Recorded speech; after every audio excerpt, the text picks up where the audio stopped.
Welcome back for another deep dive. This time, we're going pretty deep into the history of Assyrians in modern Iraq. Definitely a fascinating story. And we've got a great book to guide us through it. Absolutely. Assyrians in Modern Iraq by Alda, Benjamen. A really in-depth look at a community that's often overlooked. Yeah, and their story is so intertwined with some of the most turbulent events of the 20th century. So much happening in Iraq at that time. Absolutely. And it really challenges our understanding of, identity survival, the Yeah. impact of just massive political upheaval on minority groups. Yeah. And one thing I find so interesting about Benjamin's book is how she manages to weave together that political analysis with these really personal stories Right. from people who actually lived through these events. Yeah, so to set the stage for our listeners, we're talking about Iraq in the 20th century. I mean, this is a period marked by revolutions, wars, the rise of authoritarian regimes. Right. And within all of that chaos, you have the Assyrians, this Christian minority group with these ancient roots in the region, trying to just carve out a space for themselves. Yeah, and that's where it gets complicated. Because right from the start, Benjamin tackles this question of, who is an Assyrian? Right. It's not a straightforward answer. Well, especially when you think about how important religion is to a lot of these communities. Exactly, and you've got these different churches all kind of vying for influence within the community. Okay. The Church of the East, the Chaldean Church, Yeah. the Syriac Orthodox Church. So these internal religious differences, did they have real-world political consequences? Oh, absolutely. It impacted how they interacted with the Iraqi state Okay. and even shaped their survival strategies. Interesting. For example, some groups really emphasized their Assyrian identity as a way to unify against these external threats, Makes sense. while others kind of downplayed it, fearing it would make them a target. Right. So there's this constant kind of balancing act going on. Yeah, and there's another layer to this whole identity question too, right? This idea that Assyrians are direct descendants of the ancient Mesopotamians. Oh yeah, that's a big one. So how does Benjamin handle that debate? Well, she doesn't shy away from the controversy at all. Okay, She got it. presents both sides. Those who see it as a source of pride, this connection to a glorious past, Right. and then those who view it as more of a construct, Hmm. maybe influenced by Western scholarship or even romanticized notions of these ancient empires. But I imagine this wasn't just an academic debate. The Iraqi state itself probably had a stake in it. Oh, absolutely. Yeah. The Iraqi government was very suspicious of this claim. I can see why. Benjamin argues that they saw it as a potential threat to their own narrative of Iraqi national identity, Yeah. which often emphasized Arab and Islamic heritage. So the Assyrians were caught in this tug of war between their own sense of who they were and the state's attempts to define them. Exactly. And this tension plays out throughout the entire 20th century. Wow. And one of the most tragic examples of this is the Simile massacre of 1933. Yeah. This event is just horrific. Thousands of Assyrians killed by the Iraqi army. It's a turning point in their modern history, for sure. It really is, and it's often overshadowed by other tragedies of the 20th century. Right. But Benjamin argues that understanding Simile is crucial to understanding the entire Assyrian experience in Iraq. Okay, so she's saying it's not just a one-time event. No, Wow. she really drives home the point that this massacre cast a long shadow over the entire century. Wow. It shaped their political choices, their relationship with the state, even their internal dynamics. You would think that a tragedy like that would bring the community closer together. You would think so, right? Yeah. And initially it did. Okay. But as Benjamin explains, Simile also led to further divisions. No. Some Assyrians, traumatized by the violence, they retreated further into their religious enclaves, Okay. while others sought alliances with different political factions, hoping to find safety in numbers. So this feeling of vulnerability, this constant fear of being targeted, that really shaped their approach to politics. Absolutely, and it helps to explain some of the seemingly unexpected alliances they formed. Okay, like what? Well, for example, Benjamin talks about the involvement of Assyrians in the Iraqi Communist Party, the ICP. Really aligning with the communists seems risky. Wouldn't that alienate potential allies who saw them as a threat?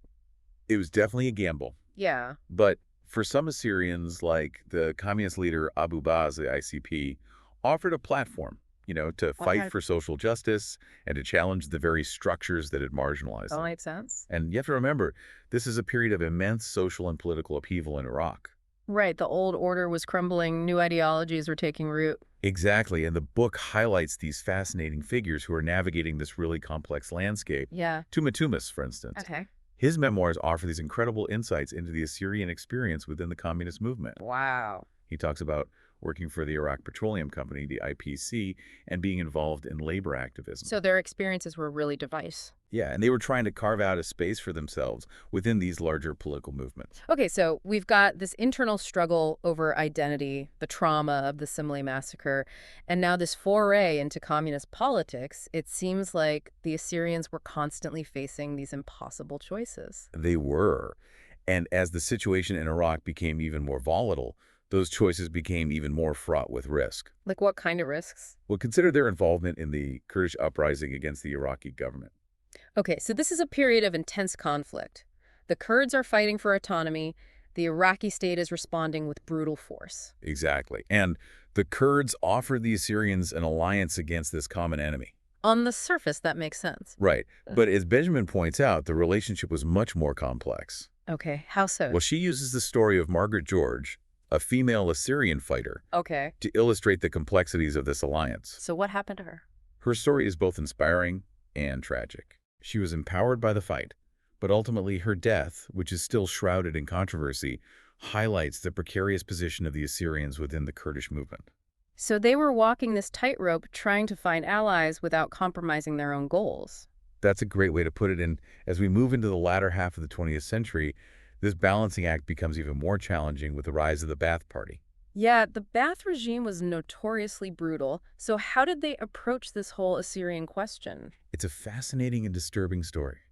Benjamin describes the Ba'athist policy as this kind of calculated dance between allure and intimidation. Okay. Initially, they tried to co-opt the Assyrians, offering them limited cultural rights, like Cool. recognizing the Syriac language. So a bit of a carrot and stick approach. Exactly. But underlying this was a deep fear of Assyrian nationalism and any potential alliances with opposition groups. So the reconciliation was never really genuine. No, and as the Ba'ath regime consolidated its power, the repression intensified. What did that look like? Benjamin provides specific examples of forced displacement of Assyrian villages, attempts to control their cultural expression, even efforts to manipulate their demographic data in censuses.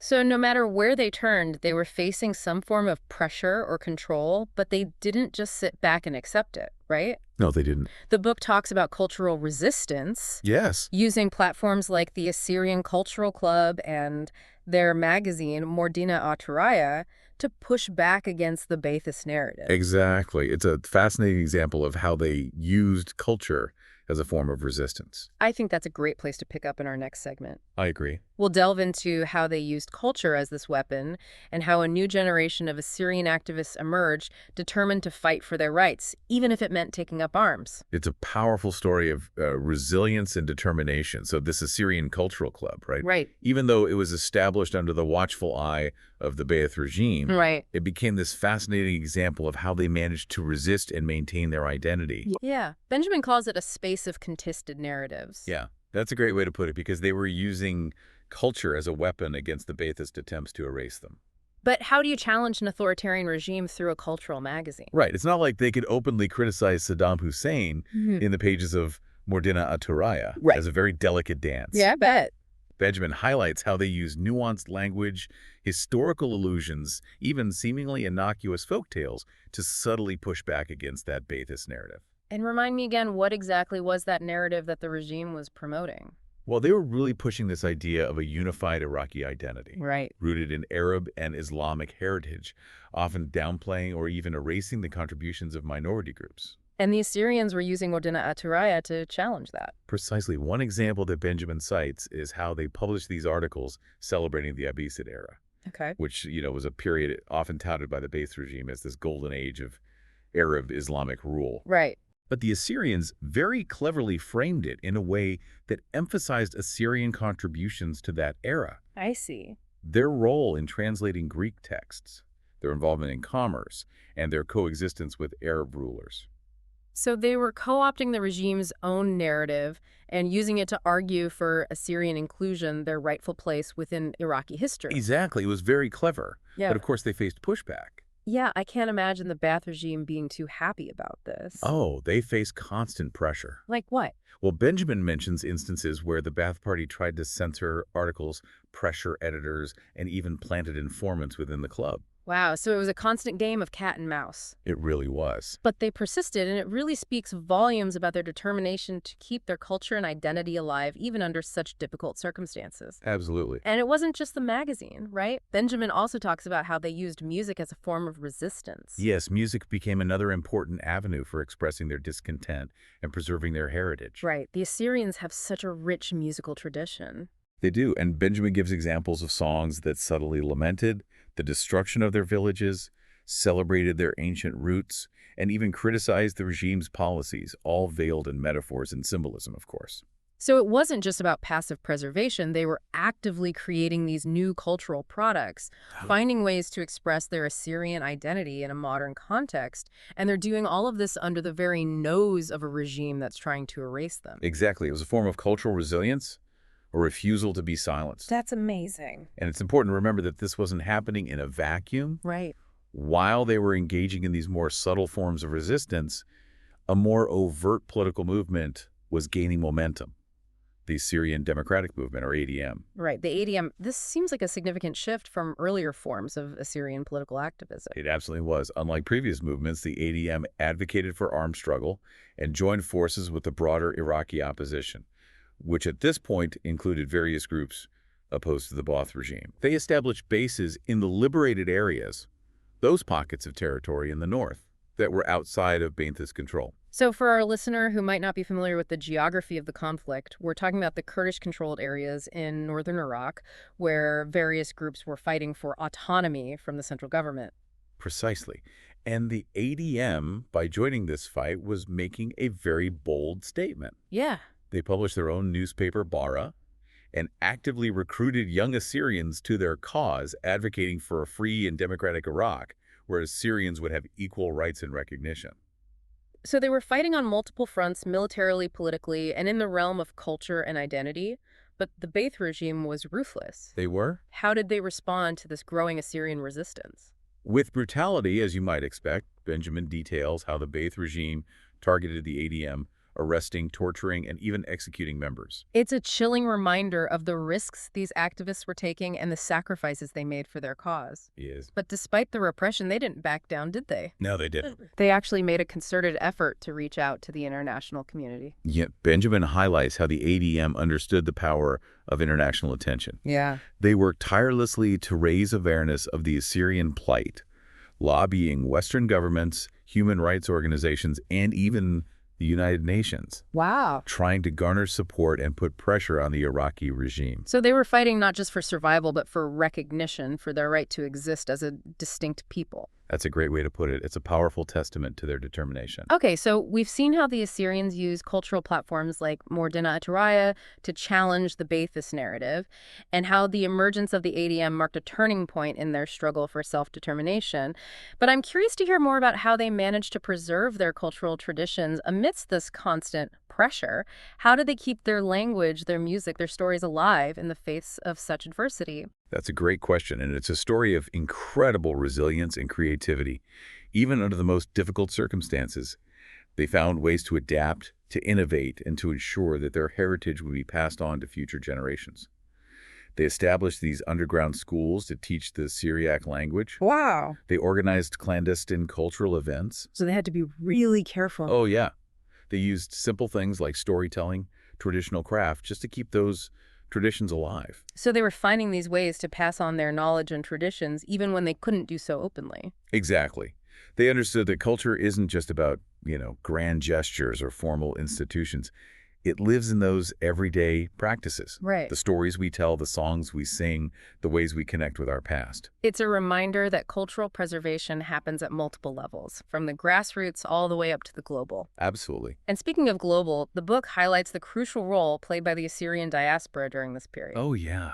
The diaspora communities in countries like the U.S., Canada, Europe, they became lifelines for Assyrians in Iraq. How so? Well, they organized protests, lobbied their governments, raised funds for humanitarian aid, and even helped to smuggle books and educational materials into Iraq Wow. to support those who are working to preserve their language and culture. So it was a truly transnational effort. It was a testament to the power of solidarity, those bonds of community that extended across borders. Did this diaspora activism have any impact on the situation in Iraq? According to Benjamin, it did. Really? While it didn't lead to any immediate policy changes, Okay. it did help to raise awareness of the Assyrian plight and put pressure on the Iraqi government, particularly on that international stage. So it contributed to a growing international recognition of the Assyrian struggle. Exactly, which, as we've seen with the ADM's efforts, was a key part of their strategy. And this brings us to a really important point that Benjamin emphasizes: the Assyrian experience in the 20th century isn't just about victimhood or survival. Right? It's also a story of agency, of Yes. finding ways to fight back, to assert their rights, and to shape their own destiny. They were not passive recipients of history. Right. They were active participants, making choices, taking risks, and ultimately contributing to that broader narrative of human rights and the struggle for self-determination. We've covered a lot of ground today. We've explored the complex layers of Assyrian identity, the devastating impact of the Simile massacre, their engagement with various political ideologies, their creative use of cultural platforms to resist, and the vital role played by the diaspora.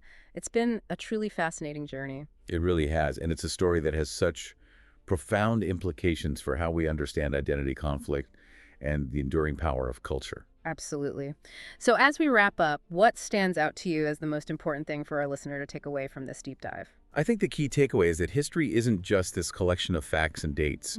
It's a living tapestry woven from the experiences of real people, their struggles, their triumphs, their dreams, their resilience. Yeah. The Assyrian stories is just this powerful reminder that even the most marginalized communities can find ways to resist, to persevere, and to make their voices heard. Beautifully said. And on that note, I want to leave our listener with this thought. What can we learn from the Assyrians' experience about the importance of preserving cultural heritage, not just for our own communities, but for the enrichment of humanity as a whole? That's a great question to ponder, and I encourage everyone to delve deeper into Alda Benjamin's book and to continue exploring the rich and complex history of the Assyrians. It's a story that deserves to be told, and it's a story that I believe holds valuable lessons for all of us. Thanks for joining us on this deep dive into the history of the Assyrians in modern Iraq. We hope you learned something new, and we encourage you to continue exploring this fascinating and important topic. Until next time, keep diving.